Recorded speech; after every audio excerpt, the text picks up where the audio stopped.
हम अपनी जिंदगी के एक ऐसे मोड़ पर खड़े हैं जहां हमारे पास सिर्फ दो विकल्प बचे होते हैं। या तो हम इस जिंदगी की जंग को लड़ें या फिर हम अपनी ही तलवार से खुद को मार दें।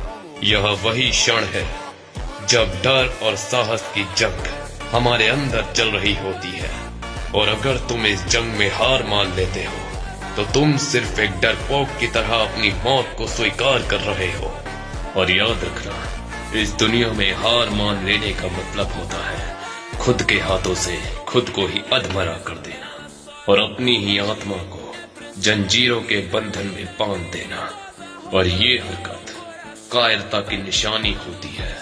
लेकिन अगर तुम एक योद्धा हो, एक ऐसे इंसान जो संघर्ष करने का दम रखता है, तो तुम्हारे सामने इस जंग को छोड़ने का कोई विकल्प होना ही नहीं चाहिए, क्योंकि एक योद्धा के इरादों को कोई तोड़ नहीं सकता और उसकी तलवार कभी भी युद्ध भूमि में नहीं डगमगाती। इस युद्ध भूमि में तुम्हारा साहस ही तुम्हारी तलवार है और हार मानने जैसा कोई विकल्प तुम्हारे पास होना ही नहीं चाहिए।